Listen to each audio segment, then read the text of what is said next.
नमस्कार, मी डॉक्टर तुषार कोकाटे. पुन्हा एकदा खूप खूप स्वागत आहे तुमचं. मित्रांनो, जर पोट साफ होत नसेल तर पोट साफ होण्यासाठी वेगवेगळ्या प्रकारचे प्रयत्न केले जातात. मग आता ह्या प्रयत्नांमध्ये पोट साफ होण्यासाठी गोळ्या घेणं, त्याच्यासाठी चूर्ण घेणं किंवा वेगवेगळ्या प्रकारचे काढे घेणं, अशा प्रकारचे हे प्रयत्न असतात. परंतु या सगळ्या प्रयत्नांमध्ये एक प्रयत्न जो सगळ्यात लोकप्रिय आहे तो म्हणजे पोट साफ होण्यासाठी पाणी पिणं. आता पोट साफ होण्यासाठी पाणी पिणं खरंच योग्य आहे का, या प्रश्नाचं व्यावहारिक उत्तर जर बघितलं तर अनेक लोक म्हणतात की अशा पद्धतीने पाणी पिलं तर आमचं पोट साफ होतं, आणि अनेक लोकांचं असं म्हणणं आहे की काही केलं, काही उपाय केले तरी आमचं काही पोट साफ होत नाही. मग आता असं का होत असेल, आणि पोट साफ होण्यासाठी जर तुम्ही पाणी पिण्याचा उपाय किंवा पर्याय निवडला असेल तर तो अधिक योग्य प्रकारे तो कसा करता येईल हे आज आपल्याला बघायचं आहे. बघा, याच्यामध्ये सगळ्यात महत्त्वाचं आहे ते म्हणजे पोट साफ होण्यासाठी पाणी कसं प्यायचं, कधी प्यायचं आणि किती प्यायचं. आता हे जर माहीत असेल तर पोट साफ होण्यासाठी पाणी पिताना ते पाणी तशा पद्धतीने जर पिलं तर नक्कीच पोट साफ होण्यासाठी त्याची मदत होते. मग आता सगळ्यात पहिला प्रश्न की हे पाणी कसं प्यायचं.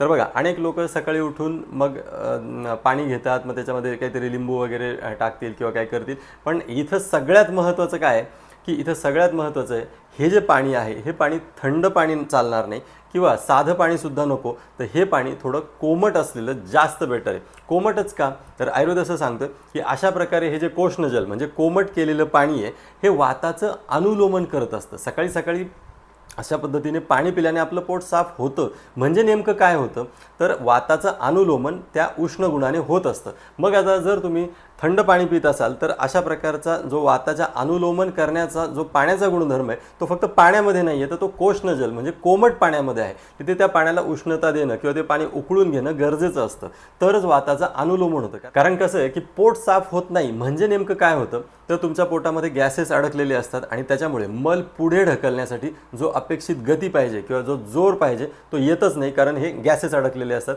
उष्ण पाणी म्हणजे कोमट पाणी करतं काय, तर ह्या वाताचं म्हणजे गॅसेसचं अनुलोमन करतं आणि तुमचं पोट साफ होतं.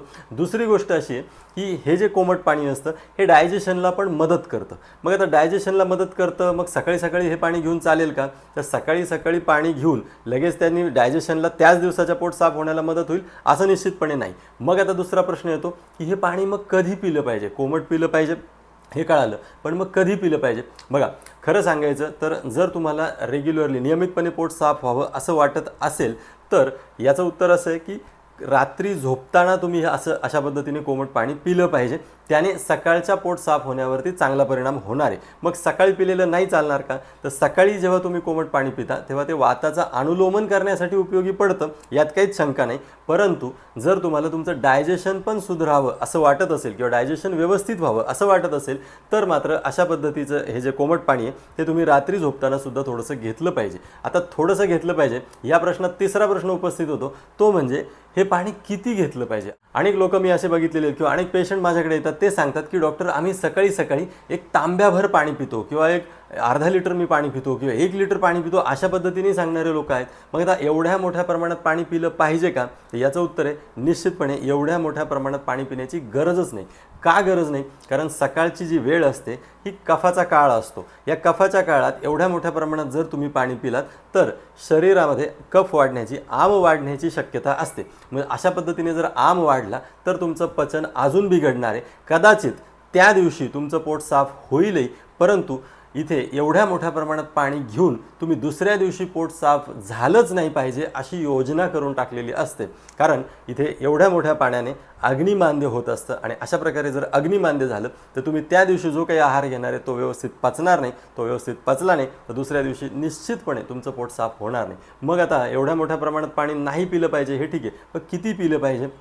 तर बघा, इथे आपल्याला इतकीच मात्रा अपेक्षित आहे जी फक्त वाताचं अनुलोमन करेल, अडकलेला गॅस पुढे ढकलेल आणि डायजेशनला सुद्धा मदत करेल. तर अशा पद्धतीची ही जी मात्रा आहे ती अर्धा ते 1 कप पाणीसुद्धा इथे पुरेसं आहे. एवढ्या प्रमाणात जरी तुम्ही पाणी रात्री झोपताना, एकदा समजा रात्री झोपताना तर खूप पाणी पिऊच नाही, रात्री झोपताना सर्वसाधारणपणे अर्धा ते 1 कप कोमट पाणी, आणि सकाळी उठल्यावर पुन्हा एकदा तुम्हाला असं वाटलं की आता नाही होते अजूनही पोट साफ, तर अर्धा ते 1 कप कोमट पाणी. अशा प्रकारे एवढ्या प्रमाणामध्ये जर तुम्ही पाणी पिलात तर निश्चितपणे पोट साफ होण्यासाठी या पाण्याचा उपयोग होणार आहे.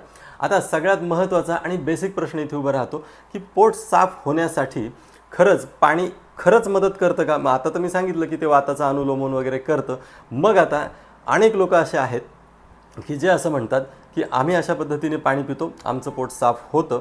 आणि अनेक लोक असे आहेत की ज्यांचं नियमितपणे पोट साफ होतं, ते मात्र असं पाणी वगैरे काही पिण्याच्या भानगडीत पडत नाहीत, परंतु पाणी पिऊनही पोट साफ न होणारे असे सुद्धा लोक आहेत. याचाच अर्थ काय की जर नैसर्गिक पद्धतीने तुम्हाला पोट साफ करायचं असेल तर केवळ आणि केवळ अशा पद्धतीने रोजच्या रोज वाताचं अनुलोमन करण्यासाठी पाण्यावरच अवलंबून राहण्याची खरं तर गरज नाही. मग कशाची गरज आहे? गरज आहे तुमचं डायजेशन व्यवस्थित होण्याची. जो वात अडकतोय किंवा अशा पद्धतीने कॉन्स्टिपेशन होतं, अशा पद्धतीने शरीरामध्ये म्हणजे पोटामध्ये वात वाढणारच नाही, वायू वाढणारच नाही, गॅसेस अडकणारच नाहीत, असे जर प्रयत्न केले तर अशा पद्धतीने मग पाणी वगैरे पिण्याची सुद्धा गरज पडणारच नाही. मग असे प्रयत्न म्हणजे नेमके कोणते प्रयत्न?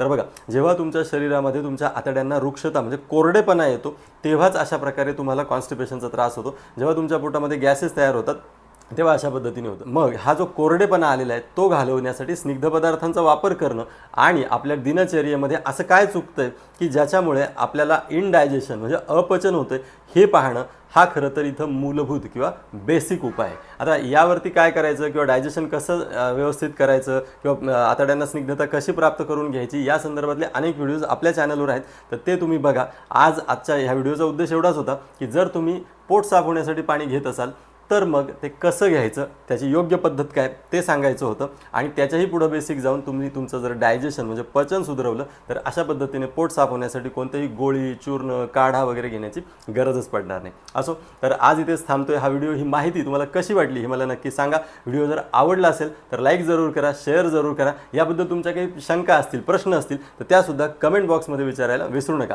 बाकी चॅनल तुम्ही अजूनही सबस्क्राईब केलेलं नसेल तर चटकन पटकन करून टाका, कारण आरोग्यविषयक, आयुर्वेदविषयक वेगवेगळी नवनवीन आणि तरीही शास्त्रीय अशी माहिती घेऊन आपण पुन्हा भेटत राहणारच आहोत. खूप खूप धन्यवाद.